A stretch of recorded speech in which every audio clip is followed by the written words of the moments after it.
Hello, everyone. Welcome to the Lake Winnipeg Foundation's 2021 Annual General Meeting. My name is Marlo Campbell, and I am the Communications Director at LWF, and tonight I'm also going to be your host and MC. Lake Winnipeg is part of the traditional territory of the Anishinaabe, Cree, Dakota, and Métis. This is a lake that has long been cared for by the people living on its shores. And I'm proud to be part of a community of lake lovers that are continuing that tradition of care. And I'm happy to have you all here with me today. Joining me behind the scenes are two of my colleagues. Madison is our technical facilitator tonight, and Chelsea will be facilitating our Q&A session. So thank you to Madison and Chelsea. Some housekeeping for those who have joined us. You'll notice that your microphones and your cameras are disabled and that the chat function is also disabled. For the duration of tonight's event, you will be in listen-only and watch-only mode. And that's so that we can ensure that we are effectively tracking and responding to all of the questions that you might want to ask tonight. In addition to the formal part of our meeting, we will have 3 presentations tonight from Alexis Canoe, Daniel Gladu-Canoe, and our special guest, Geoff Gunn. We will have 2 short live Q&A sessions tonight. The first one's going to happen after Alexis and Daniel have both presented, and the second one will happen after Geoff's presentation. But you can ask a question at any time during the AGM using the Q&A feature, which you can access by clicking on the icon located in your control panel. And then you're just going to want to type your question into the Q&A box and click send. Your question may be answered privately or publicly with an answer that will be typed out and posted in the Q&A window. And you can view all of the publicly answered questions by clicking on the All Questions bar and then just scrolling down. If your question is selected to be answered live during one of our sessions, you're going to see a notification in your Q&A window. Of course, we do have a limited amount of time tonight. We're going to try to get to as many of your questions as we can. But if we are unable to answer your question live, please do reach out to us afterwards at info@lakewinnipegfoundation.org, and we can follow up with you at that time. Upon leaving tonight's AGM, you're going to be directed to a page that contains a link to a short feedback survey. We'd love if you would fill that survey out for us. Your thoughts help us improve for future events. And finally, to let you all know that this event is being recorded, so our AGM will be available to view later on our YouTube channel. So before we launch into the formal part of our meeting, let's get started with a poll, just to connect us all together here. So a poll is going to appear on your screen.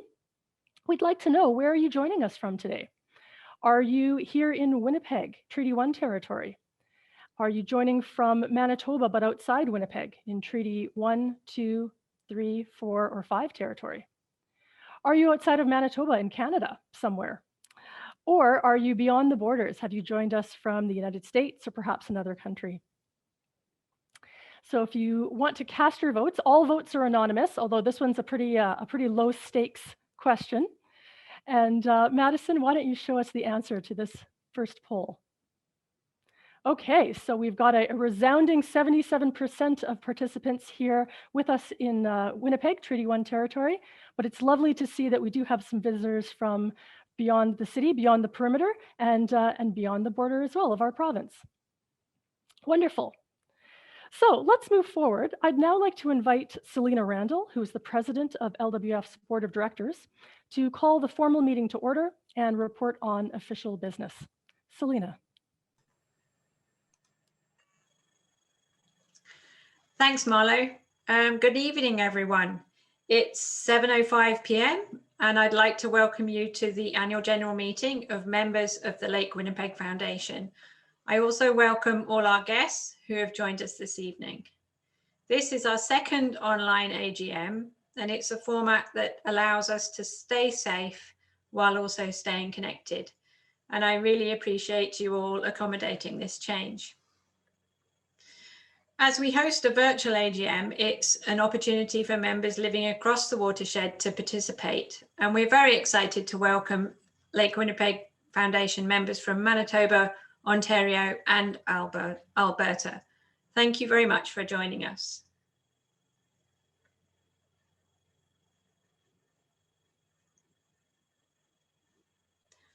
I am now calling this meeting to order. My name is Selina Randall, and I am the President of the Foundation and chair the meetings of the Board of Directors, and I will act as chair of this meeting of members. I will try and get through it as quickly as I can so that we can move on to the interesting stuff. Chelsea Lobson, a member of Lake Winnipeg Foundation staff, will act as secretary of the meeting. All of the materials that are related to the formal business of tonight's meeting have been shared on LWF's website, including the minutes of the last annual general meeting and our 2020 annual report, which includes the audited financial statements. According to our bylaws, notice of the time and place of a general meeting must be given to members, and I would ask our secretary to include in the minutes that notice of the meeting was sent to all members of the foundation by mail or by email. All voting on AGM business has already taken place online in advance of today's meeting, and all members in good standing were given the opportunity to submit their votes. All votes were scrutinised, and in total 30 members voted, which means we achieved quorum in accordance with our bylaws. And I would thank you very much for taking the time to vote. I will now go through our agenda and report the results for each motion.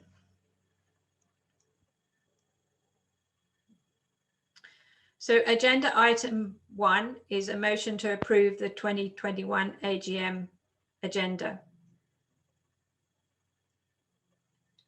So the first item is the approval of the minutes of tonight's AGM agenda. Be it resolved that the agenda of the Lake Winnipeg Foundation's 2021 annual general meeting be approved as presented. This motion was carried.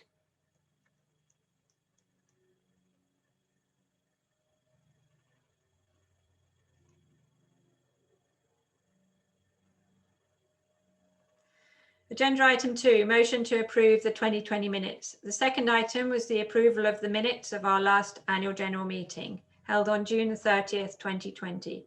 Be it resolved that the minutes of the Lake Winnipeg Foundation annual general meeting held June 3rd, 2020 be approved as presented. And this motion was carried. Agenda item 3 is the motion to approve the financial statements. The financial statements of 2020 were audited by Talbot and Associates. Be it resolved that the 2020 financial statements audited by Talbot and Associates be approved by the members of the Lake Winnipeg Foundation. This motion was carried. Our fourth agenda item is to appoint auditors for the 2021 fiscal year. Be it resolved that the firm of Talbot and Associates be appointed as auditors for the 2021 fiscal year by the members of the Lake Winnipeg Foundation. This motion was carried. Our fifth agenda item was a motion to approve revised bylaws. We had some proposed changes to the bylaws to strengthen the continuity by allowing board members to serve a maximum of 9 years, to modernise the titles of officers of the board, and to clarify the provisions for termination of a director. Be it resolved that Lake Winnipeg Foundation's revised bylaws be approved as presented by the members of the Lake Winnipeg Foundation. This motion was carried. Agenda item 6 is the election of directors. Following our agenda, we now move to the re-election of directors, and the following people were recommended by the board for re-election as directors for the following terms. Brian Allison, 2 years, Jean Deegan, 2 years, David Horn, 2 years, Greg McCullough, 3 years, Les McEwen, 2 years, Roy Ramsey, 1 year, Selina Randall, 2 years. Be it resolved that Brian Allison, Jean Deegan, David Horn, Greg McCullough, Les McEwen, Roger Ramsey and Selina Randall be re-elected to the board of the directors of the Lake Winnipeg Foundation. And this motion was carried.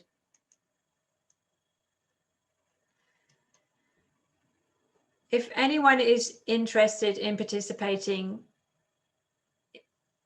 in the work that we do on the board or on one of our committees, or volunteering in any different ways, or if you have any ideas, questions, or concerns, we do encourage you to reach out to us. We are always open to receive information from members and answer your questions.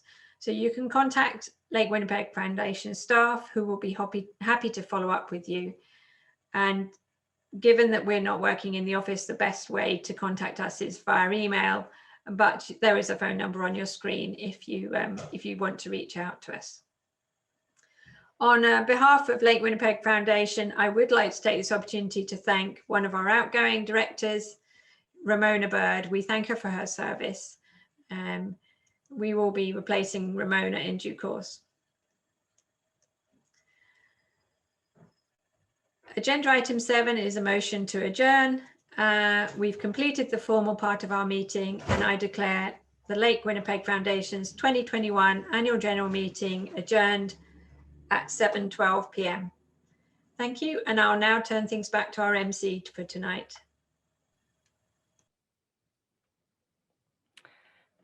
Thank you very much, Selena. Quick, I don't know if it was not interesting. Quick and interesting, let's say that.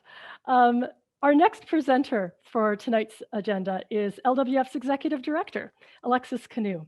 And Alexis is going to share an update on the foundation activities over the past year. And while she gets ready, just a couple of very quick reminders. The chat function has been disabled, so we're encouraging you to ask your questions using the Q&A function. Our first live Q&A session will happen after Alexis and Daniel has presented. So again, throughout these presentations, if you have questions, please use the Q&A function, and we'll get to as many as we can tonight. Alexis, please take it away. Thank you very much, Marlo, and hello to everyone. Thank you so much for joining us tonight. For joining us despite everything. It's wonderful to have this opportunity to connect, and just in time to get our first taste of summer weather here in Winnipeg. I'll begin by acknowledging that Lake Winnipeg is part of the traditional territory of the Anishinaabe, the Cree, the Dakota, and the Métis peoples. Tonight, I'm honored to share with you some of what we've accomplished over the past year, and it has been a year like no other. It has now been 14 months since I've had the opportunity to be in the same room as the amazing people that you see on the screen here. It has been 14 months since our dedicated board members have been able to come together and share a toast across a board table. We're all spending quite a lot of time these days relating to each other through these tiny little black Zoom boxes. There have been many challenges, and unfortunately, we know that those challenges are not entirely behind us yet. But I am so proud of all that we have accomplished, despite everything. This team that you see on the screen has really been rolling with the punches, adapting to changes as they come, and even finding new opportunities along the way. One thing that remains certain despite all the changes is the focus of our work. Our work continues to be guided by the Lake Winnipeg Health Plan. It's a set of 8 evidence-based actions to reduce phosphorus loading to Lake Winnipeg, and therefore address the root cause of harmful algal blooms on the lake. The health plan itself is guided by over 50 years of research coming out of the Experimental Lakes Area, or ELA, in Northwestern Ontario. This photo is a world-famous photo from an iconic experiment on Lake 226 at the Experimental Lakes Area. Researchers separated Lake 226 into 2 halves, and they added different nutrients to each half. Only the half which received phosphorus, which you can see on the bottom of your screen, developed algal blooms.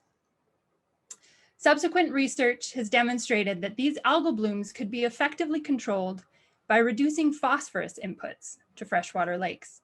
And so a focus on phosphorus is being used across the country to improve the health of freshwater ecosystems, including lakes like Lake Erie and Lake of the Woods.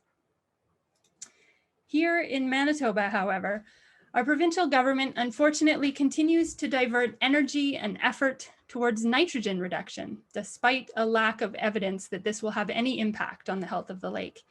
And despite all of the evidence that has been gathered and points to phosphorus as the sole culprit, and to phosphorus reduction as the most cost-effective solution we can apply for Lake Winnipeg. We've been working hard to ensure that there is a focus on phosphorus in ongoing efforts to upgrade Winnipeg's North End Water Pollution Control Center. Phosphorus reduction can be achieved quickly and cost-effectively, but we need to start making smart decisions. We saw some great progress on this file last year. Firstly, the environmental regulator, the province of Manitoba, prioritized interim phosphorus reduction. This was the province's first public recognition that phosphorus especially needs to be dealt with most urgently, particularly in the context of ongoing delays in moving forward at all with North End treatment plant upgrades. Second success is that the interim phosphorus solution that LWF proposed back in 2019 was further evaluated by the City of Winnipeg and their consultants and demonstrated to be an effective means to reduce the plant's environmental impact.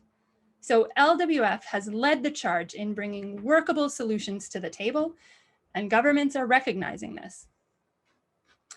Most recently, the City of Winnipeg Council approved $10 million in funding for interim phosphorus reduction. So we now have the funds to get going on it as well. So these are all great steps forward in 2020, but we're still not done. Based on the city and the province's most recent upgrade plan, which was released in October of last year, our governments are still missing really important opportunities to do their part for Lake Winnipeg. City Council committed in a motion to implement interim phosphorus reduction within 14 months of finding a viable solution. Unfortunately, they are letting that timeline slip. The interim solution, which should be in place according to their motion by April of 2022, is not projected to be completed until late 2023. We've also been told that the interim solution will not be able to achieve the provincial phosphorus limit at the North End treatment plant because phosphorus reduction requires biosolids capacity, and there currently is not enough capacity at the plant. Well, we're about to build a brand new biosolids facility, which could solve this problem. Astonishingly, though, neither the city nor the province are planning to solve this problem by integrating phosphorus reduction into the design of the new biosolids facilities. Based on the city and province's most recently published plan, we are still over a decade away from meeting the North End treatment plant's licensed phosphorus limit. And this is a limit that was originally set back in 2005. So our work continues. LWF is calling on the province to enforce the following.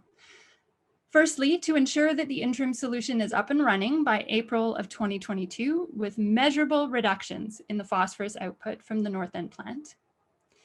And secondly, to ensure that the provincial license limit, which was set in 2005, is met as soon as the new biosolids facility is completed by ensuring that we're proactively integrating phosphorus reduction into the design of the new biosolids facility. We're expecting a response on these two recommendations from the province in the coming weeks, so I encourage you all to stay tuned and watch our website for updates. I'll just make a little addition that what we were not expecting was to see new requirements from the province come forward in terms of the delivery of this project. And some of you may have heard of the discussion and debate that happened today at City Council about a private-public partnership model for this. So we're following that debate very closely. We're concerned that it is causing more delays for upgrades to the plant.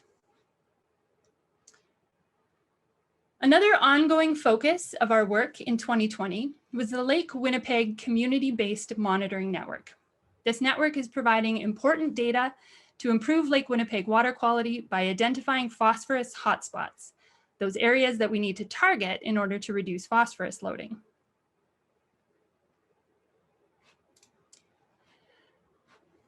Sorry, I'm going the wrong way here. We were just getting ready to launch our 2020 field season when the pandemic hit Manitoba last spring. With amazing dedication and considerable effort, our programs team and our science advisors completely rejigged our sampling plans with two goals in mind. The first was the safe and socially distanced participation of our volunteers and partners. And the second was to ensure data continuity at critical long-term sites that we'd been sampling since 2016. Thanks to this proactive effort and the incredible commitment of our volunteers, we managed to collect over 1,000 water samples in 2020, in a year when many other monitoring programs were actually closed down by the pandemic. Unfortunately, the pandemic still is having some effects and delaying lab analyses of these samples, but we're looking forward to sharing the data with you and the outcomes with you as soon as it's safe to have the samples analyzed. As we head into the 2021 field season, it's clear that the network is bouncing back from any scaling back that we had to do last year. This graph shows the number of flow monitored sites that we've sampled as part of the network over the last 5 years. Now, flow monitored sites are the really important sites because they provide both phosphorus data and associated water flow data. And those are the two types of data that we need in order to be able to calculate the phosphorus exports and generate hotspot maps like this one on the slide. These maps help us share the network's findings easily and accessibly with policymakers and community partners alike in order to promote action. So we're excited to report that we're going to have more phosphorus exports from more sites than ever in 2021. And also to report that the pandemic certainly hasn't slowed the momentum of this incredible community-based monitoring network. Finally, I'll speak a little bit about Action 8 of the Lake Winnipeg Health Plan, which was also an incredibly busy one last year. And it was also a very adaptive year, a tough year for community action. We had to put aside many of our usual approaches, and we certainly weren't gathering in groups like this photo shows, which comes from previous years. But the community spirit was just as strong as it has been in previous years. And we got to see a lot of creative new ideas emerge. In 2020, we launched a brand new virtual education program to safely continue our work to cultivate the next generation of water stewards. Virtual education tools are creating whole new possibilities for LWF. They allow us to connect a classroom in Minot, North Dakota with a classroom in Winnipeg in order for them to share ideas and data to improve water quality. They allow us to bring government experts from Ottawa to speak to students in Manitoba to deepen their understanding of water policy and water law. And they enable us to connect Indigenous elders from Northern Manitoba with community members from across the province in order to share teachings. Of course, we can't wait, as everybody I'm sure is feeling, until we can meet again face to face. But in the meantime, we're really excited about the connections that we're continuing to build. LWF volunteers were also busier than ever in 2020, adapting to public health restrictions and finding new ways to bring our communities together. We had an exciting new addition to our roster of summer events last year. It was Bike to the Beach, which was a ride from Winnipeg to Victoria Beach. Our 2020 Founders Ride raised over $55,000 to support the Lake Winnipeg Health Plan efforts. This was the single largest fundraising event in LWF's entire history, and it was even more inspiring because it happened under the unprecedented conditions of a global pandemic.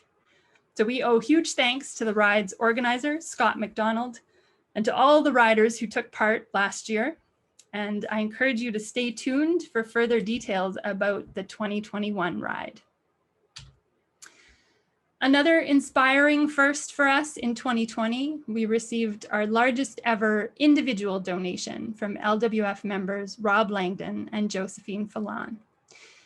Inspired by LWF's science-based approach and our successes in keeping Lake Winnipeg in the public eye, Rob and Josephine's gift supports our agricultural water stewardship program and our communications. With this donation, not only have we been able to double our communications capacity, but we've also been able to invest in new automated sampling technology that allows us to access data from the field remotely and increase our water monitoring frequency. Thank you to Rob and Josephine for your generous gift and your ongoing support. And finally, good things come in threes, don't they? We also received our single largest corporate donation in 2020 from local Winnipeg company Payworks. In 2020, Payworks celebrated their 20th anniversary, and they did so by making a select few transformational gifts to impactful Winnipeg nonprofits. And LWF could not be more proud to be one of those nonprofits. Payworks understands the power of people, and so do we. All of our successes, all of the impact that we have comes from people, from committed staff, from our LWF members and volunteers, all of whom want to make a difference for the lake, just as Payworks is making a really important difference for us. So thank you to Payworks for your support. And thank you, oops, wrong way. Thanks to you, our members and volunteers, our committed supporters, for coming tonight. Despite all the challenges of the past year and despite all the challenges that may still lie ahead for us all, we stay strong because we stay together. And I really can't wait to see you all again at the lake. Thank you very much.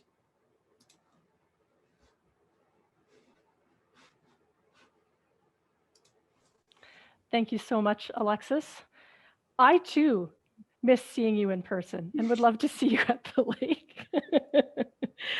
Our next presenter is Daniel Gladue-Canoe, who is the director of the Lake Winnipeg Indigenous Collective.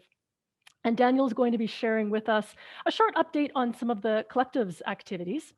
Before I turn things over to Daniel, a reminder that our first live Q&A session will take place after Daniel's presentation. So if you have a question for either Alexis or Daniel about what you're hearing in their presentation, or something else about Lake Winnipeg or the foundation, anything that you're curious about, please ask it using the Q&A function, and we'll get to as many of your questions as we can in our first session coming up. Daniel, if you'd like to go ahead, please.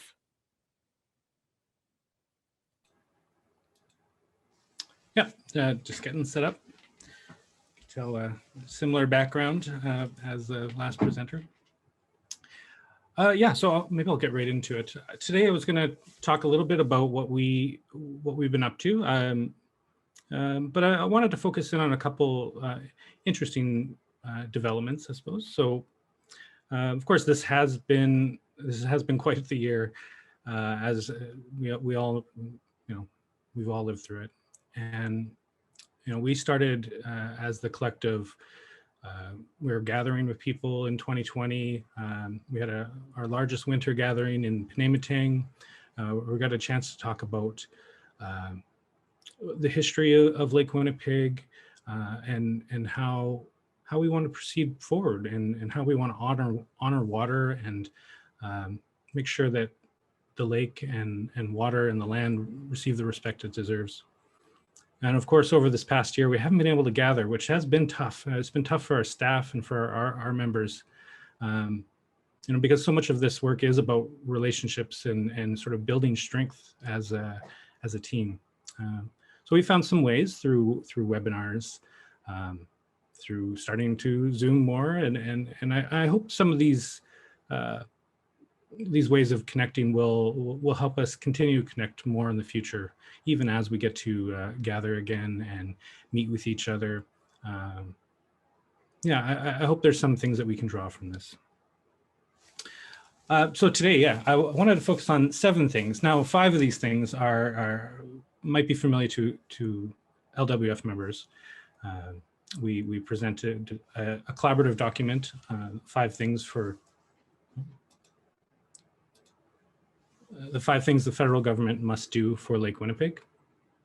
And this came out of a lot of discussions happening at the federal level around a Canada Water Agency. And I think over the year, we took a look at what the purpose of that was to bring together all the federal departments working on water to start to have priorities and start to find a way of collaborating between those departments. And the more we looked at it, the more we realized that what was really needed was actually just following through on the actions, the commitments that have already been in place. There's many laws, policies, regulations around water that simply need that follow through and concrete action. So you can provide, you can see this policy document. Both the LWF and LWIC have it on their websites. So 5 of the things. So I'll go fairly quickly over first couple because I think Alexis did such a great job talking about why we need to recognize phosphorus as the cause of blue-green algae for Lake Winnipeg. And the federal government has a role there in continuing to ensure there's consistency across jurisdictions. So recognizing recommendations coming from the International Joint Commission and really emphasizing the need to control phosphorus and limit phosphorus as the most effective way to prevent blue-green algae. We also see the need for renewing the Lake Winnipeg Basin Program, which is an important program that runs every 5-year periods and is renewed. And that renewal is coming up in 2022. And we think it's absolutely important that program continues, as it's important to keep focus on Lake Winnipeg, as it's such an important resource for so many people.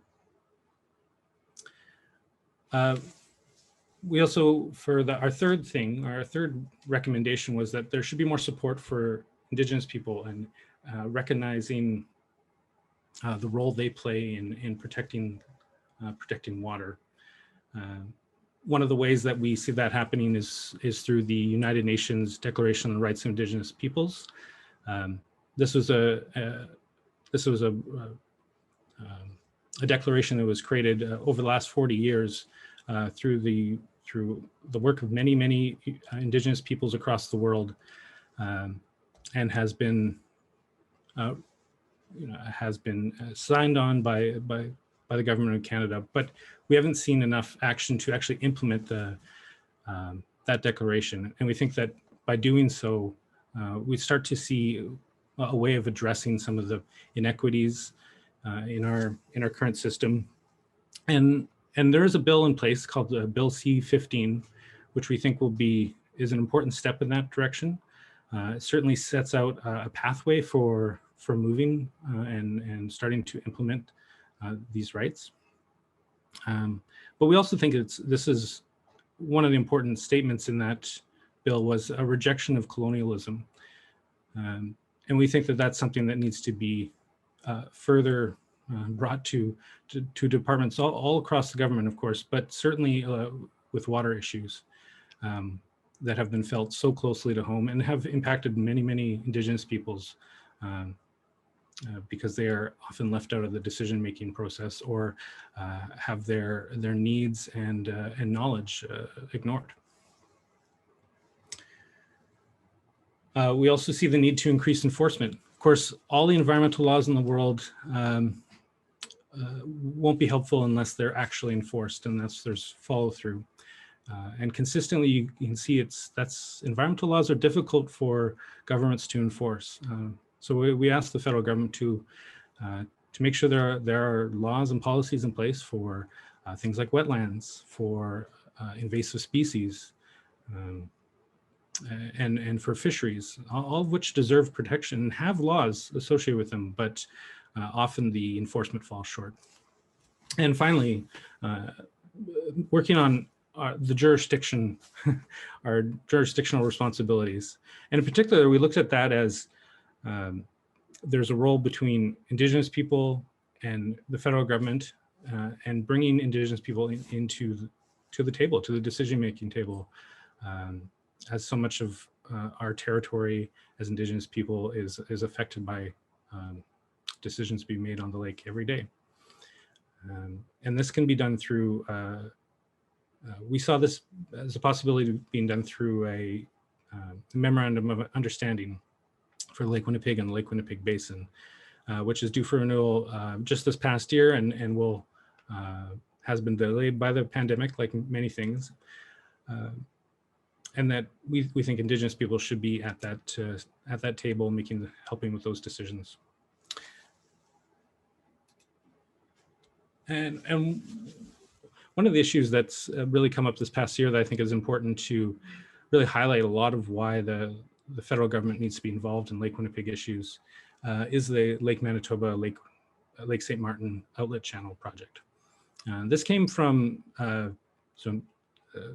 pair of really major floods that happened in 2011, 2014 that resulted in displacing hundreds of people and destroying homes and costing millions of dollars.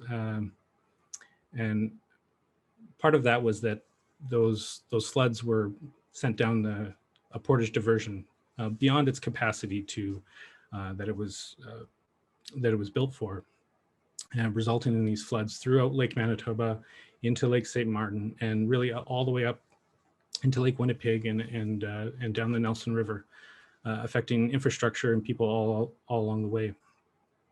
And the provincial government has put forward an idea to further to build outlet channels that will, they had hoped would reduce that flooding.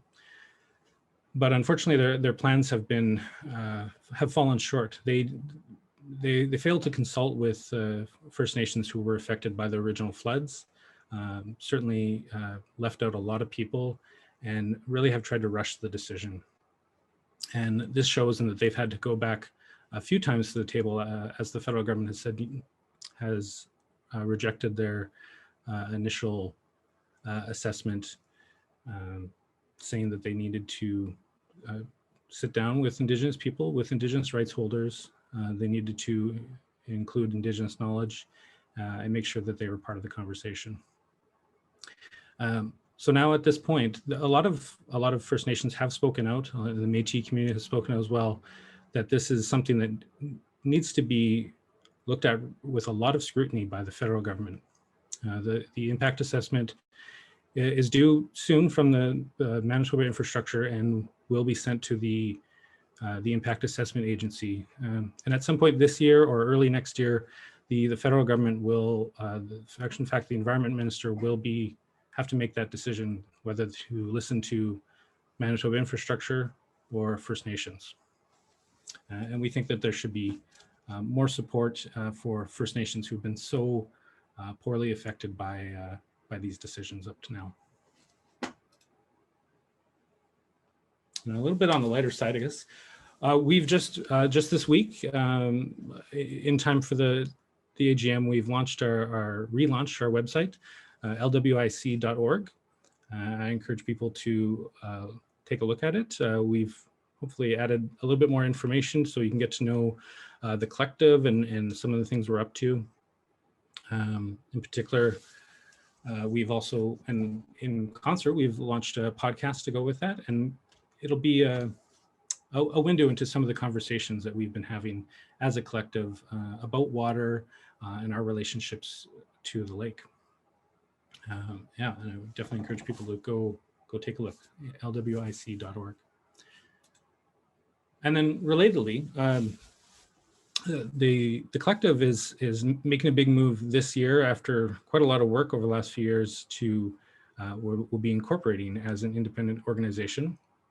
And I think it's important to note that has been possible because of the support of LWF and has really gone a long way to get us here. LWF has provided a lot of space for First Nation members to do the work they needed to do, have gatherings, and really make decisions for the collective. And we certainly appreciate that. And of course, even as we incorporate and become independent, this isn't to say, we're not saying goodbye, of course. There's a bit of a practice, I suppose, for Anishinaabe peoples to rarely say goodbye, because so often the conversation, the work still continues, right? And there's really so much to do. that I think that there will be seeing a lot more collaboration in the future between both the collective and the foundation. So, and with that, thank you. Miigwech.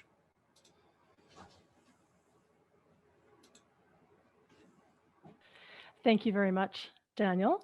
I'm going to let Alexis and you juggle yourselves because we're getting ready for our first live Q&A session. So while they're preparing and getting organized, they're going to rejoin me on your screens at home, and we're going to take some of your questions. And just while I'm giving them some time to get organized, a little shout out, if you were interested about the 5 things the federal government must do for Lake Winnipeg, we did a World Water Day webinar on that very topic and on that position paper, and you can find it on our YouTube channel. So you could definitely check that out and learn a little bit more. Okay, and here we are with Alexis and Daniel. The things we do in a global pandemic, right? Yeah, okay. So we've got a few questions. There's still plenty of time if you have any other questions that you'd like to get in, but I'm gonna get started here. And I'm gonna start with a question from Rob. Will the new digesters constructed under phase 2 be capable of implementing a full ferric chloride solution? So Rob obviously knows quite a bit about the North End Water Pollution Control Center. Digesters, ferric chloride. Alexis, maybe I'll throw to you. Can you give a little background for someone who maybe is not as familiar with those terms? And then can you speak to the capacity under phase 2 of these digesters? Sure. Thanks for the question, Rob. So currently, phase 2 is solely biosolids treatment. So it's to deal with the fact that our infrastructure here in Winnipeg is aging and we don't actually have capacity to support ongoing growth of the city and continued economic development. So the plan, as published by the city and the province, is to focus solely on bringing that new biosolids capacity on board through phase 2. What we're suggesting is that the interim phosphorus removal solution be integrated with the biosolids project such that we can do both. We can increase our biosolids capacity and we can meet our phosphorus limits. Unfortunately, that's not in the plan. We're continuing to push for that. We think it would be incredibly, what a missed opportunity if we proceed to design and build this plant from the ground up without addressing the #1 environmental impact, which can be solved cost effectively just by integrating the 2 designs. Sure, thank you. Okay, let's move on. I've got a question here from Bruce. Given that phosphorus reduction is the best evidence-based approach for point source control of Lake Winnipeg's health, why the drive to reduce nitrogen at such a cost? What is driving the nitrogen reduction science logic? Perhaps an unfair question. Put yourself in the head of the nitrogen folks. Daniel, do you want to speak a little bit about what's going on there, about the nitrogen, the focus on nitrogen when science has told us that phosphorus really is driving the algal blooms that we're seeing on Lake Winnipeg? Yeah, this might be unfair for the folks who see that logic. I think it's important to remember, like, nitrogen is, of course, is important for growth. All plants need it, and it's particularly important in marine habitats where excess nitrogen coming from cities and farms into oceans, into estuaries, and things will create massive algal blooms. And if you're anywhere near an ocean, the controlling nitrogen is still quite important. And I think that has driven a lot of the science in the US. Of course, the Mississippi River is one of the larger contributors to nitrogen in the Gulf of Mexico. And that has kind of slowly come up north. Of course, not all.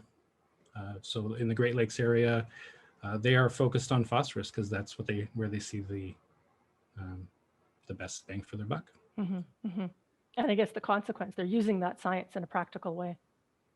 Yeah, and when it comes down to it, like, we want to reduce pollution, of course. Like, I think that's an ethical thing to do.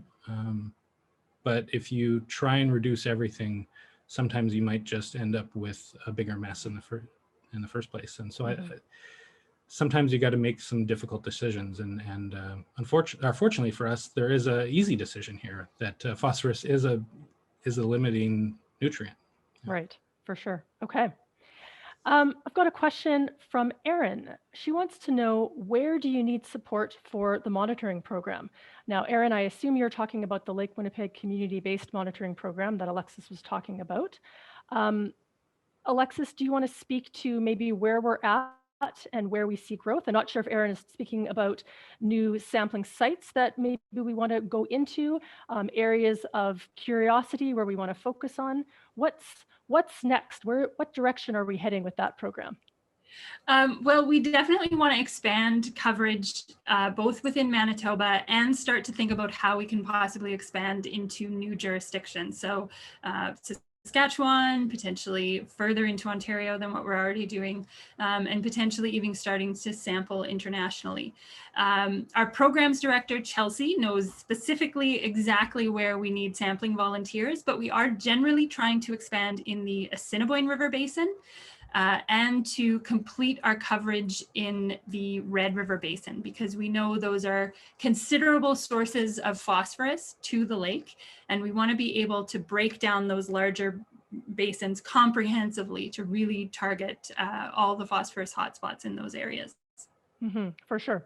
And it's important for folks who aren't aware that perhaps counterintuitively, the sampling that goes on in that program doesn't happen at the lake, right? It's happening all across the landscape. So as Alexis, you say, throughout rural landscapes, these are the little creeks and the rivers and even culverts and things like that. So if you are interested, conveniently, Chelsea is facilitating this Q&A session.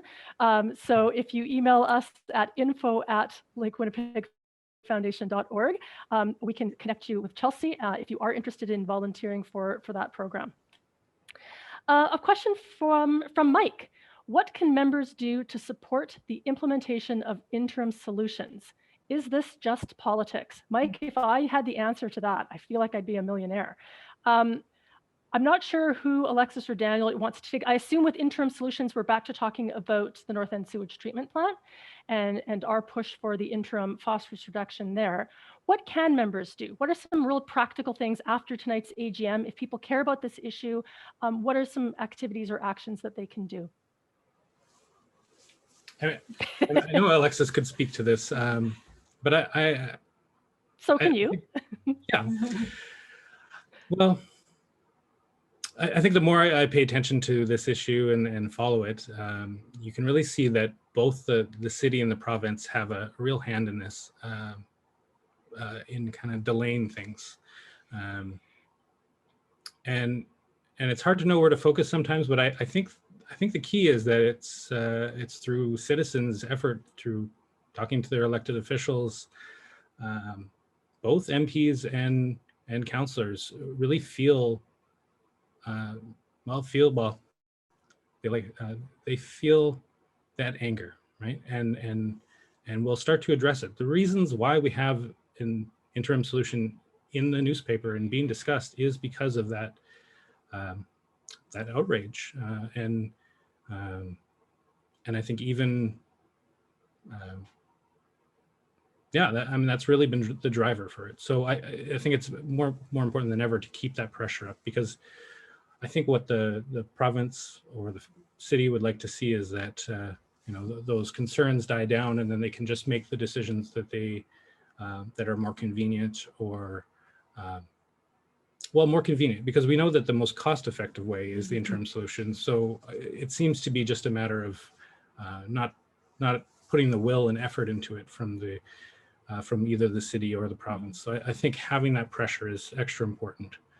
And two points that maybe I just want to circle back on. One being that, yeah, it is both the city and the province. So contacting your elected representatives at both of those levels, there's plenty of outrage, as you say, Daniel, to go around. Alexis, it also doesn't have to be a big, arduous task, right? For folks who maybe have never reached out to an elected official before, what kind of things would you put in your message? Maybe people are intimidated. I'm not a wastewater engineer. I don't understand the economics of funding models. What is an example of an impactful message that someone could bang out on their computer tonight? I think you start with what why Lake Winnipeg is important to you and why you think that we as Winnipeggers and as Manitobans need to take responsibility for it. You can emphasize the importance of science-based solutions that have evidence to support them. You can emphasize the importance of making economically smart decisions that aren't wasting taxpayers' money, especially at a time like this. And let them know that you expect them to be collaborating with stakeholders, including groups like the Lake Winnipeg Foundation and the Lake Winnipeg Indigenous Collective, in order to arrive at effective solutions. Okay, that's great. a big help. That's a huge help. We get the opportunity to speak with decision makers at the city and the province because they know that the members of the Lake Winnipeg Foundation and the Lake Winnipeg Indigenous Collective are concerned about this issue. Absolutely. Great. Thank you. Okay, I think we've made it through the questions that were asked there. Wonderful. Thank you both for that. Again, if other questions come up throughout the course of this AGM that we don't have time to answer, info@lakewinnipegfoundation.org, and we're happy to follow up with you afterwards. Thank you to Alexis and Daniel. Thank you. It is now my pleasure to introduce our special guest of the night, Geoff Gunn, who will be presenting on building a business case for community-based monitoring in Canada. Geoff is a policy advisor on environmental data and technology issues at the International Institute for Sustainable Development and IISD Experimental Lakes area. A geographer by training, he has been lucky to study landscapes from the prairies to the Arctic, both in person and using space-based sensors. Geoff is also currently the secretary of the Manitoba Eco Network, and he's the director of the Manitoba GIS Users Group. Geoff, we're thrilled to have you here tonight. Please go ahead. Thanks so much, Marlo. Just going to share my screen now. Great. Thank you so much. It's really an honor to be here at the Lake Winnipeg Foundation's AGM. I'm a big fan of this group, obviously, and love to see the progress that's happened this year. So thanks so much. It's been an interesting year, and it was interesting to hear what Alexis had to say about it. As soon as the pandemic hit, a lot of us started thinking about what would happen to our field seasons, understanding what would happen about how we understand, the dramatic changes the environment's going through right now. And then think about the resilience of the systems we have in place to understand what's going on. So I made a bet with myself that I bet Chelsea and all the people who work on the Lake Winnipeg Community-Based Monitoring Network, they're going to come through this with some great data from this summer, and that will make them somewhat unique amongst monitoring. And sure enough, here it is, or here it will be once it gets through that laboratory analysis. We really had to test the resilience of these systems. So that's what I'm here to talk about is community-based monitoring, specifically community-based water monitoring as a whole, particularly in Canada, and how we can make a better case for it so that we can continue to understand what's happening in the world, despite whatever is going to come in the future. So as I said, it's going to be a weird century. Let's just accept it. It's been a weird year. We've been through that. All right. So we really need to know what's coming in terms of, changing climate, which is going to, of course, alter precipitation, temperature, all that sort of thing. We also really need to understand what's already here. What state are we starting off with when we're making decisions about the future? So that's why I think that community-based water monitoring is a great way to help us answer local questions about water. But really, it's still fairly novel and fairly new in how we understand water systems at the watershed scale, like you just saw with Lake Winnipeg.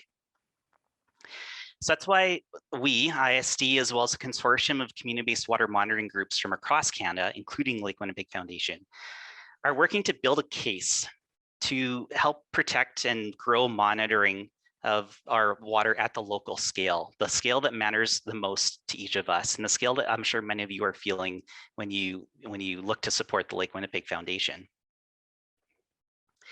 So it's always good to start with the terms. What is community-based water monitoring? Aside from being a lot to say, and I'll probably stumble over it a few times tonight, it's a process where concerned citizens, governments, agencies, industry, academia, community groups, and other institutions collaborate to monitor, track, and respond to issues of common community concern. And that's really the driver here. It's not about going out because we like being outdoors and we like dipping our bottles into local streams and creeks, it's because there's an issue that's driving us, and an issue that's driving us not just to do something, but to do something together. And I'm going to briefly mention 3 groups that we're looking at as part of this project, although I'll focus heavily tonight on the Lake Winnipeg Community-Based Monitoring Network. Additionally to them, the Casca Guardians in northern British Columbia, mostly around the Laird River, as well as the Annapolis River Guardians as part of the Clean Annapolis River Project. So these 3 represent a bit of the diversity of community-based monitoring across the country. In terms of how long they've been around, Lake Winnipeg Community-Based Monitoring Network's about in the middle.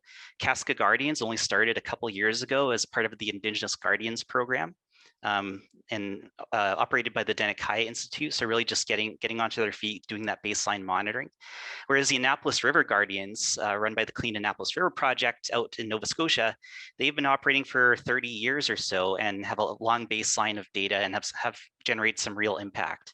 And of course, the Lake Winnipeg Community Monitoring Network is right in the middle, not just of the country, but in terms of their age as well. So it's really a broad group, but all looking at water, at the watershed scale and looking at it in a way that affects the communities that they represent. So you've seen a tremendous growth in CBWM, or community-based water monitoring in Canada. And this arises from a survey that was taken a couple of years ago, showing that really in those late 80s, it was a very new thing, only a couple across the country. It hit a dozen about 1994, and then a dramatic increase once we hit the 2000s, and it's been increasing ever since.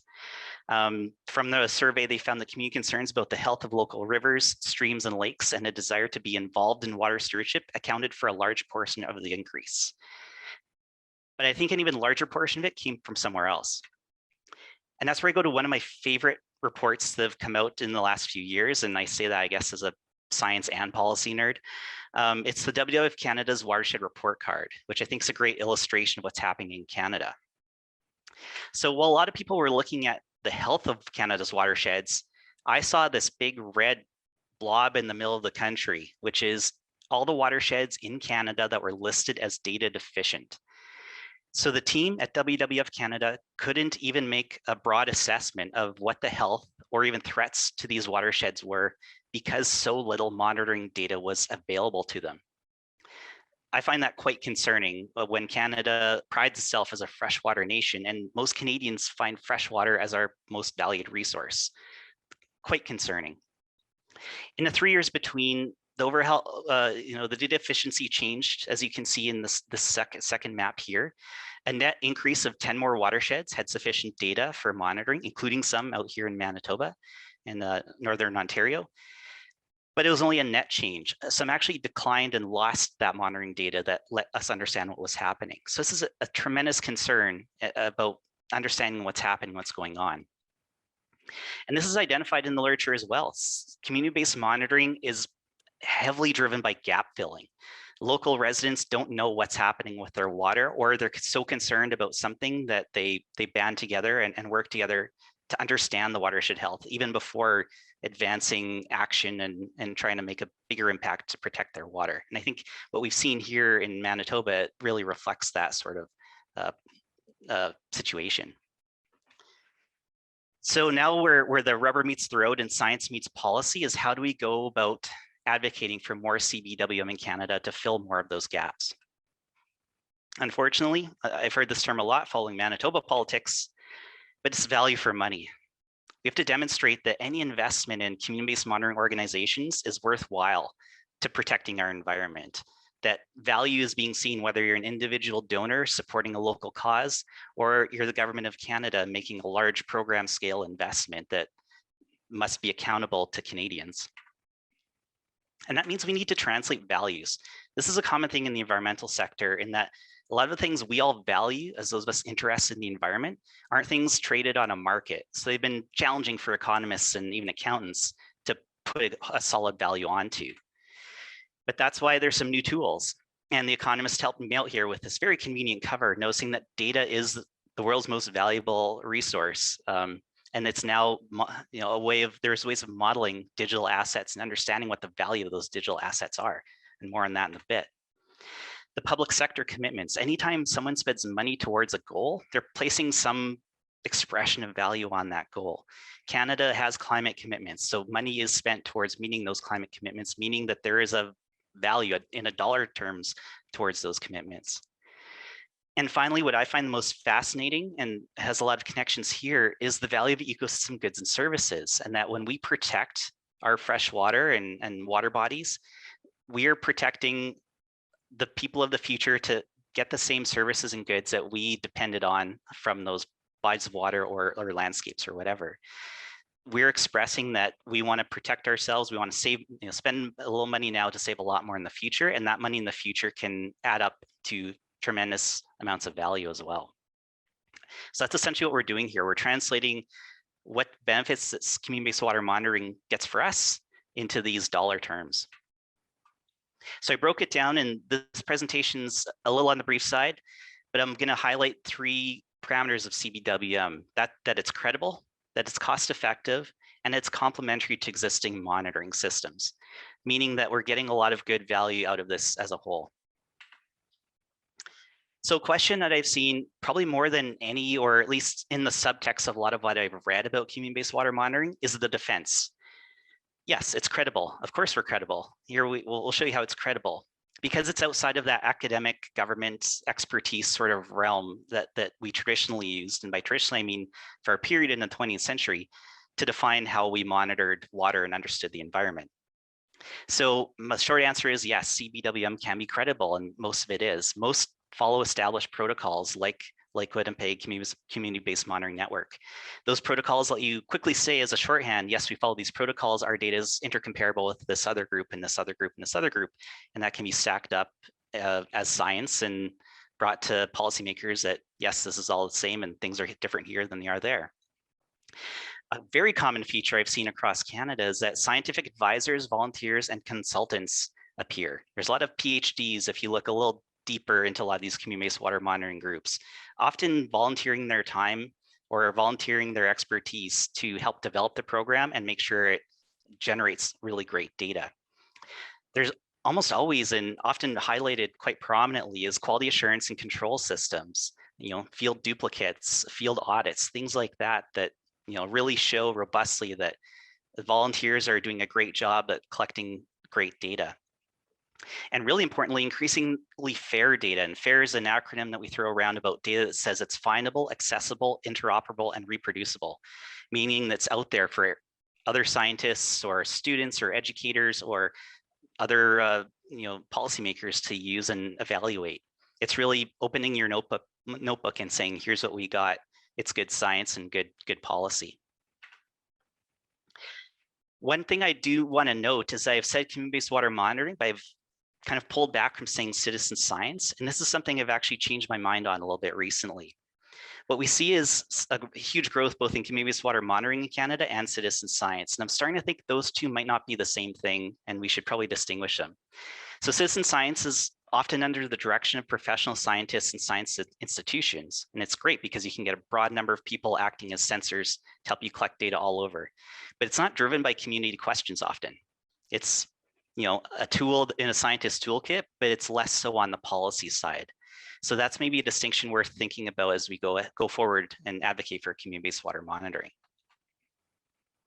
And there's essentially those two, the top-down versus bottom-up approaches of citizen science and community-based water monitoring in general, respectively. So that's always something to think about, and something that may affect the credibility of both, I guess, if they're talked about in different ways.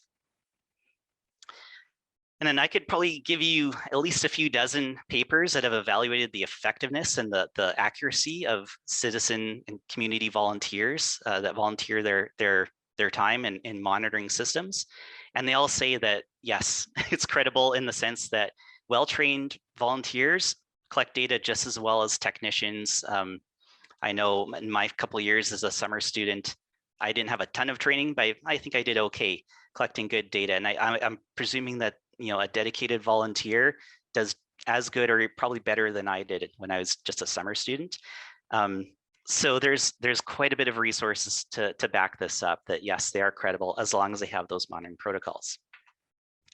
And finally, if we're saying it's credible, it's being used. A great report that just came out by Cohen and Livingston in 2021, just a few months ago, shows that in Atlantic Canada, where community-based water monitoring is, I'd say, the most mature across the country, local data is being used for regulatory and compliance purposes, land use planning, impact assessments, watershed planning, and research and special studies. And the fact that it is used and is now being incorporated in these systems, I think, is a great reflection that these are making a difference and these are credible sources of data. So the next bit, is it cost effective? And this is where we get into that data valuation, and I'll show you a very fresh study I did on the Lake Winnipeg Community-Based Monitoring Network, evaluating the cost effectiveness. So this is from PricewaterhouseCoopers, global accounting firm, and they have three kind of approaches to valuing data. And what I did was the third one here, the cost approach, which is the simplest, but probably the most quickly adopted because of that simplicity. So what I did was I calculated the reproduction costs of if someone else were to go back in time and do what the Lake Winnipeg Community-Based Monitoring Network did, and how much would it cost them. So I looked at what was there originally, and it's pretty sparse when we're talking long-term water quality monitoring stations in the province, looking just at Environment Canada's long-term stations and the Manitoba long-term stations.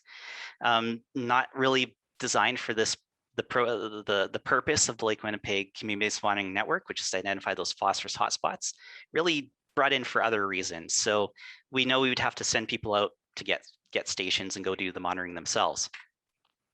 So then I look at everywhere that the Lake Winnipeg Community-Based Monitoring Network has collected data. It's quite a bit.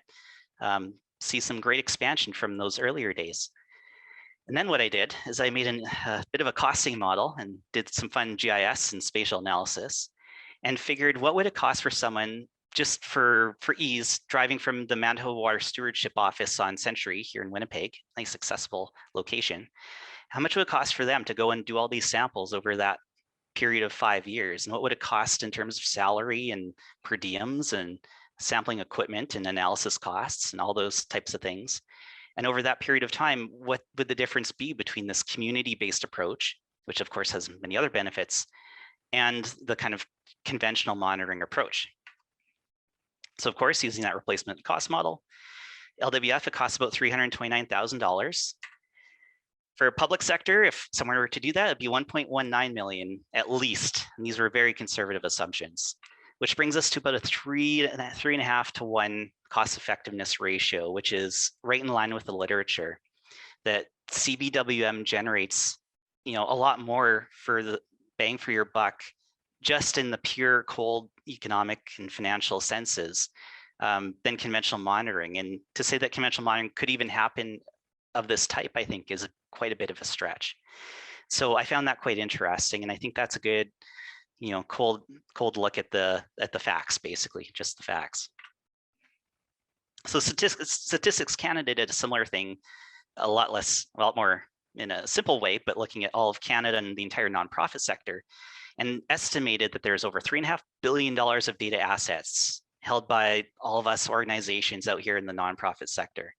And I feel like, if I were to say even the Experimental Lakes area, we could make a good chunk of that ourselves. So I feel like this is also a bit of a floor. I spoke very briefly, and I'll just touch on it. There's value multipliers too. So that cold hard look at replicating the data, you won't get all these other great things that community-based water monitoring does.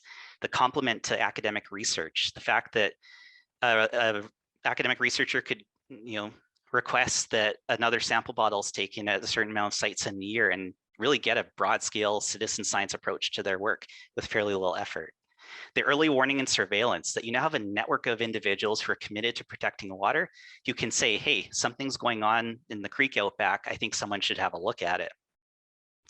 The awareness and education, the value of that is tremendous, I'm sure, but also the other way, the collecting input from community stakeholders who really care about water and can advocate that. And I think you saw some of that in the update just previously, that all those things have value, all those things take time and resources and should be reflected in the value that these organizations deliver to Canada.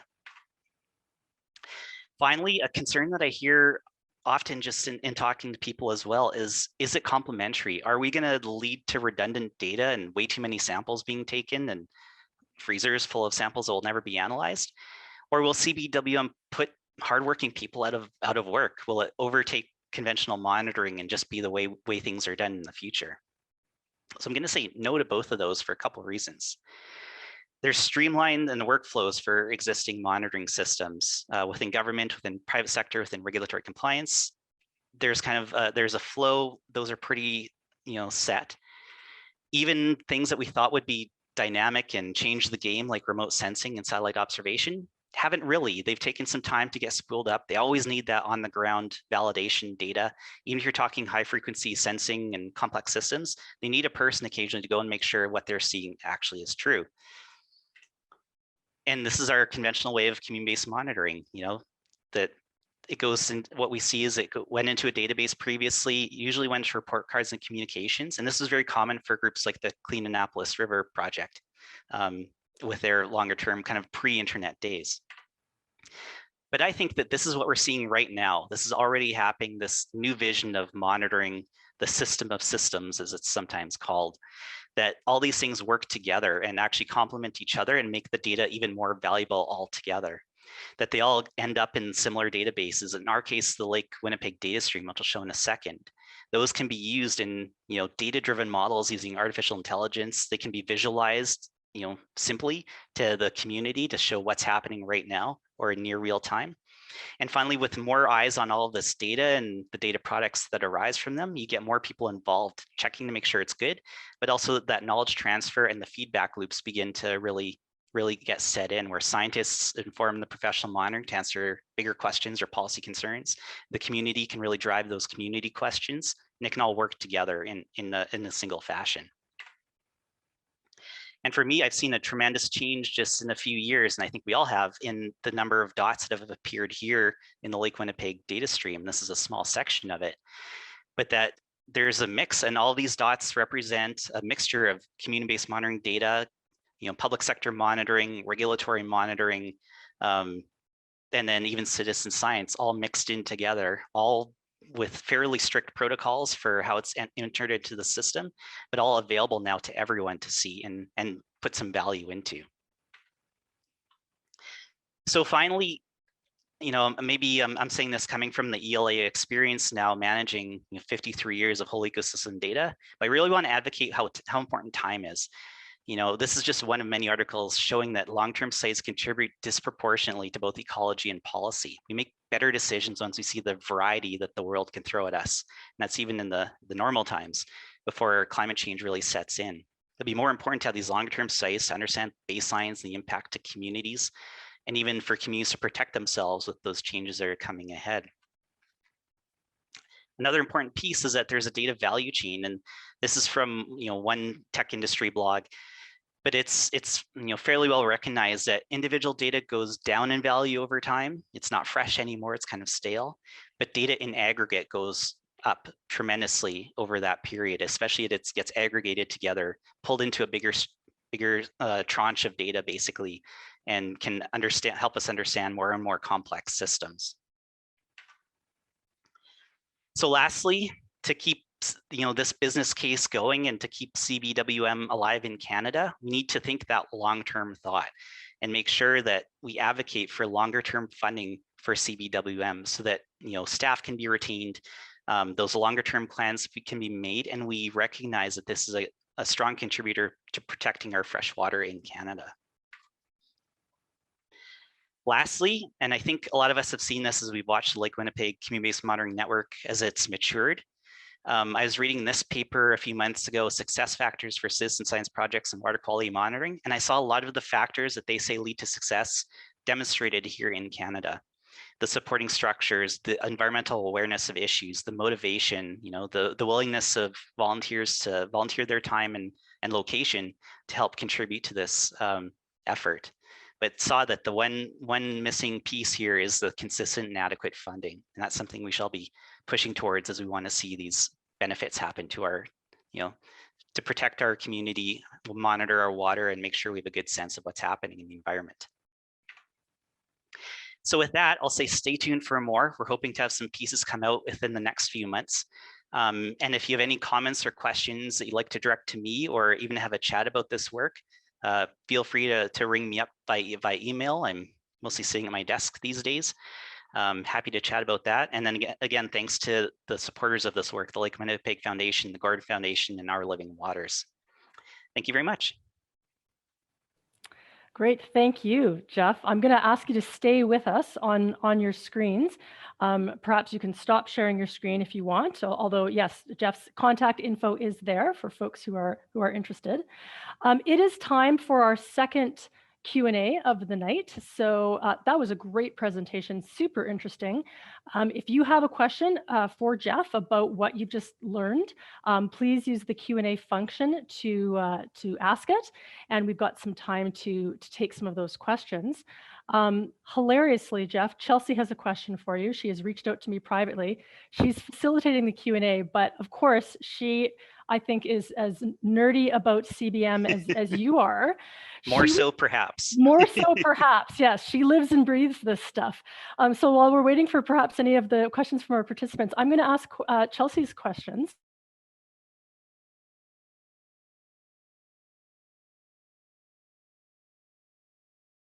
Was it a trip from Winnipeg to each sampling site, or were you thinking more like a sampling route? Were you accommodating how that would work? That's a great question. I did it as an individual trip, sampling to each site, for a nerdy reason I hope Chelsea appreciates, and that we want these done as close as we can to those events. So we would need a lot of people ready to go as soon as a storm or major rainfall passed over the province to get out there and get those event-driven samples as soon as possible, rather than a route which could take weeks or months for all those different sites. And each one was basically a trip from the office to the place and back, basically. So kind of there's a bit of a fudge factor in that they're not going to the nearest site, but they also can't travel in time either. So I thought that was a reasonable accommodation to make. Yes, for sure. Okay. Okay, I think we've got a few questions here. Florence has a question. She's wondering if you could tell us about the report called Science of the Total Environment and how to find it. Was this a report you had referenced during your presentation? Sure, that was the last one I had. It was I can either drop the reference in the chat. It is Capdevila and others, and it was published in, I think, 2017. So I can fire up my Mendeley shortly here and drop that into the chat for you. Sure. Yeah, and if there are any other questions of that nature that come forward, again, info@lakewinnipegfoundation.org. We can connect you with Geoff if you want to get a hold of some of the reports that he mentioned, some of the data. While we're waiting for perhaps some other questions to come in, I have a question for you, Geoff. You talk about community-based water monitoring data and the usability of it and how that's important. So this study is looking at these programs. How are you hoping that this work that you've just done or that are continuing to do gets used? So, and that's where that bottom-up approach, I think, is important. When we're talking about use, we want community-based monitoring to meet the needs of the local people and within the community. And there's a lot of great work that's being done thinking about what that community relationship to data is. I'd reference a great training program for anyone interested. Is called OCAP, and it's a First Nations Information Governance Center presents this training session. And it's about that community ownership of data from a First Nations perspective. And I think that's incredibly valuable, that when you're representing a stakeholder group, that the ownership might not be the right thing to share all the data you collect online to the world. Sometimes it might be better to hold it back or allow the community to make decisions about what happens to that data. So that's, I guess, my first thought on that. And then the other is just targeting towards the audiences to make sure that people can build a better sense, like a shared sense of what's happening in the environment. I think we all see that our sense of reality seems to be shifting, and maybe this is a couple decades into the internet, that we don't share the same reality to other people. And this should be a goal of a lot of the water monitoring data we collect, whether professionally or as a community-based monitoring organization or whatever. It's that we should think about how this can help build us a shared understanding of what's happening. And then from there, we can have the discussions about what to do about it. So that would always be the recommendation. Okay. A few more questions coming in for you, Geoff. Les would like to know, how rare is it to find watersheds with mature data sets? And by mature, he's saying, say, over 25 years. So we're talking community-based monitoring data sets, not too many. Like I think I showed in that previous graphic, there's only 3 or 4 going back to the 1980s. I'm sure if we go into the pre-digital era, I'm sure there must have been organizations that were working together to do this, but whether that data made it to the internet or had that documentation behind it, I think that would make it quite difficult. So if anyone's interested in going through some archives, I think that would be an interesting practice, but it's really hard to say.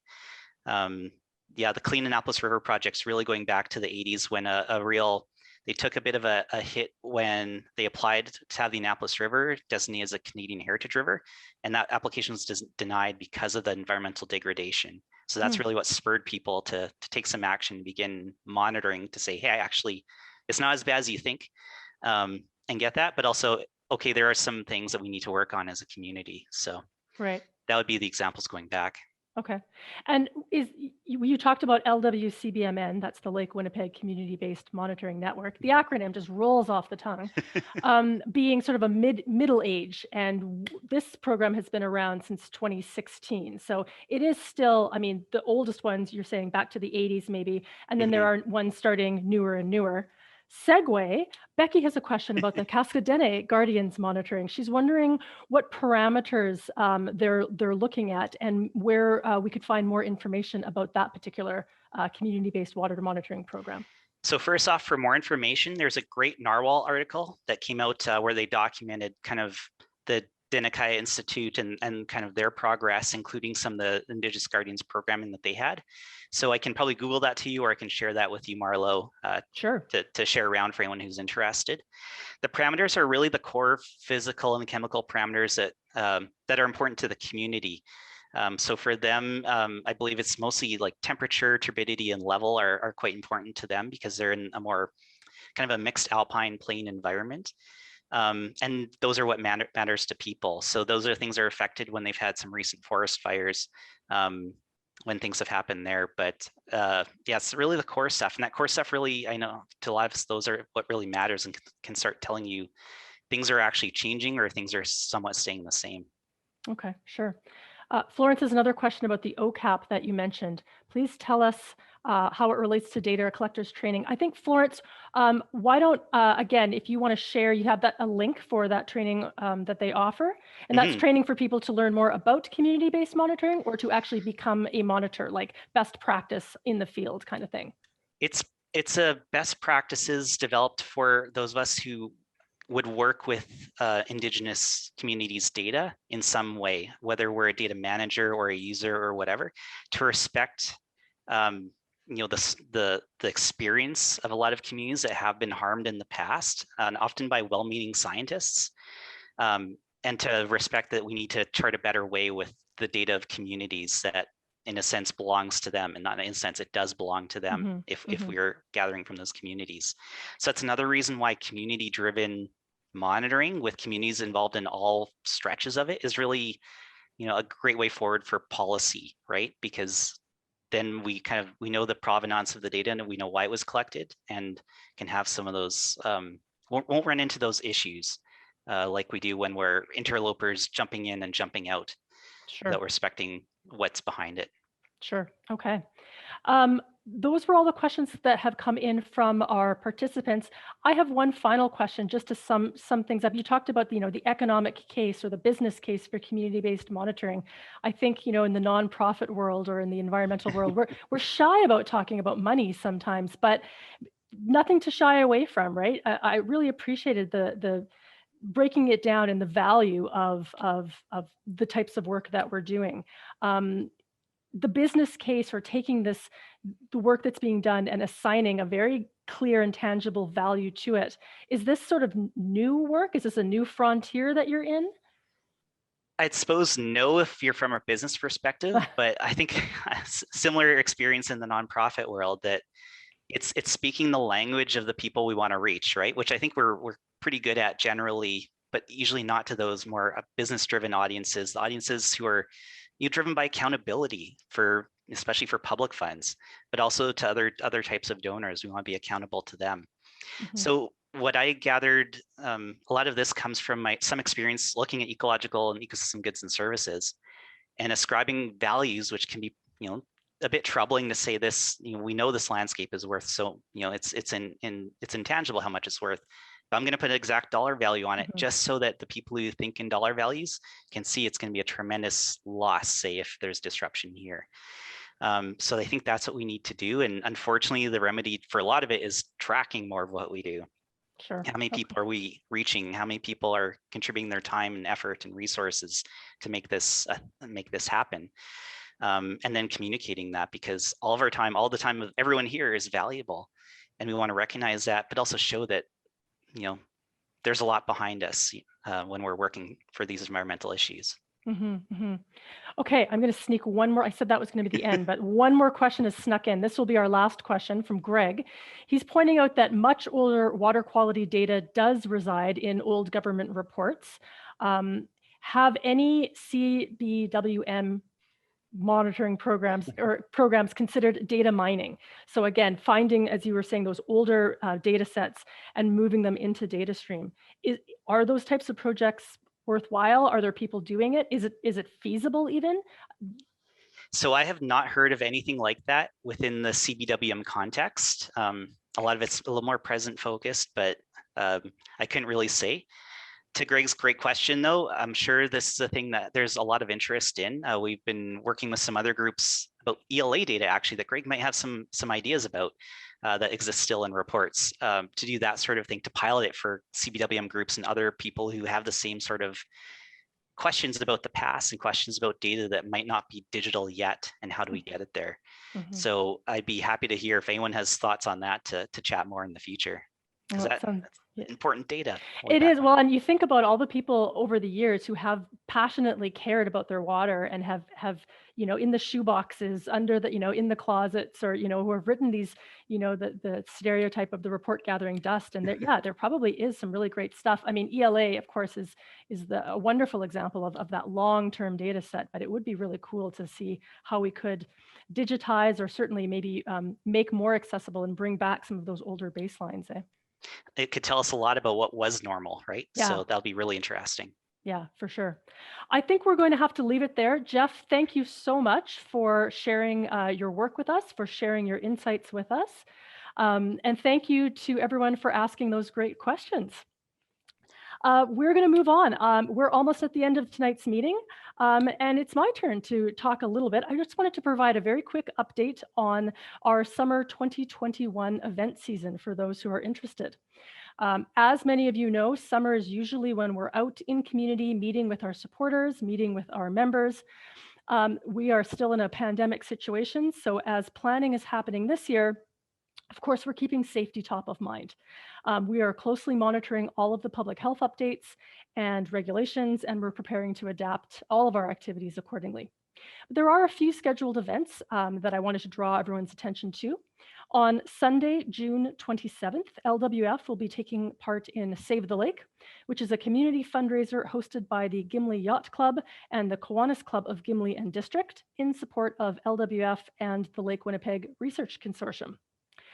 Friday, July 2nd to Saturday, August 7th is LWF's Bid for Lake Winnipeg online art auction, back by popular demand. So it's your chance to bid on some amazing work from lake-loving artists and craftspeople. Friday, August 6th, Bike to the Beach. We'll see cyclists once again challenge themselves to ride from Winnipeg to Victoria Beach in support of LWF and, of course, a healthy Lake Winnipeg. And on Sunday, August 8th, we are planning to bring back Walk for Water, Victoria Beach and District. This has been a family-friendly summer tradition for many over the years, and we'll be modifying it a little bit this year to maximize the safety for all involved. Now, all plans are subject to change. It's hard to predict the future, but we will be providing updates all summer long. And the best place to find more details as we learn them and as planning continues is through our website, lakewinnipegfoundation.org, as well as through our social media. And finally, I get the privilege of breaking some exciting news about another collaboration that is launching this Thursday, May 20th. You all get the sneak peek. You hear it here first. Local jewelry designer Johanna Brierly has created a brand new collection in support of a healthy Lake Winnipeg and in support of LWF. The collection is created using lucky stones collected from the beaches of Lake Winnipeg by citizens who then generously donated those stones to Johanna. Lucky stones are stones that feature naturally occurring holes, and they've long been considered magical in many cultures around the world, so thought to bring good luck and offer the power of protection. There are 10 made-to-order pieces in this collection. I just happen to be wearing one of them right here. This is the resort. There are earrings, necklaces, and a pin, all named after people and places around the lake. Available for purchase at johannabrierly.com starting this Thursday, May 20th, and running time limited until December 31st, 2021. And all proceeds from the sale of these collection pieces are being donated to LWF.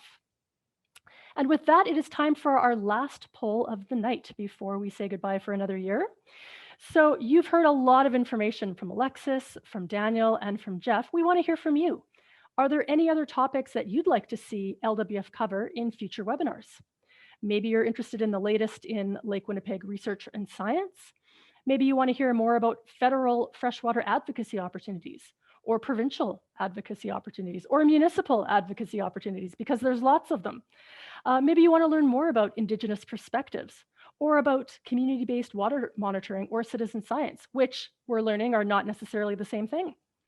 Wetland protection is another issue that we focus on, agricultural water stewardship, aquatic invasive species. I have to admit, a little surprised we didn't get any zebra mussel questions this year, or just practical tips for how citizens can get involved in solutions. So again, your votes are anonymous. And if you'd like to cast your vote now, I think we've probably given you enough time. So let's see the results of this latest poll. Okay, a bit of a split. However, there is a winner on agricultural water stewardship, the rural folks representing. Nice. And then, of course, the latest in Lake Winnipeg research and science is also top of your mind, and some Indigenous perspectives as well, which I think is great. It's actually nice to see a mix of interests, because, of course, we do try within the boundaries of our Lake Winnipeg Health Plan to cover quite a lot of ground, metaphoric and literal. Thank you very much. So with that, we're going to close out our AGM. To learn more about our work, to learn more about summer events, to learn more generally, please visit us online, lakewinnipegfoundation.org, or you could find us on social media. We are active on Facebook, Twitter, and Instagram. For more information about the Lake Winnipeg Indigenous Collective, please visit lwic.org, brand new relaunched website and new podcast launched just this week. So that's super interesting. The collective is also active on Facebook and Instagram. I want to thank Selena, Alexis, and Daniel for your contributions tonight. Special thanks to Geoff, our guest presenter, and thanks to everyone who asked some great questions. Thank you to Madison and Chelsea behind the scenes for making this AGM run relatively smoothly. A reminder, when you leave tonight's meeting, you'll be directed to a very short feedback survey. So when that page pops up, if you just click continue, you can share your thoughts, and we'd love if you did, because your opinions really do help us improve for future events. And finally, on behalf of all of us here at the Lake Winnipeg Foundation, I want to thank you, everyone who has contributed to support our work with your donations, who contribute your time, your energy, who do reach out to your elected officials, who take the time to care about Lake Winnipeg and to practice that. It's because of you and your commitment that a healthy Lake Winnipeg is possible. So again, thank you so much for your support. And with that, I want to wish you a wonderful evening. Thank you for joining us. Please stay safe and stay healthy. Have a great night.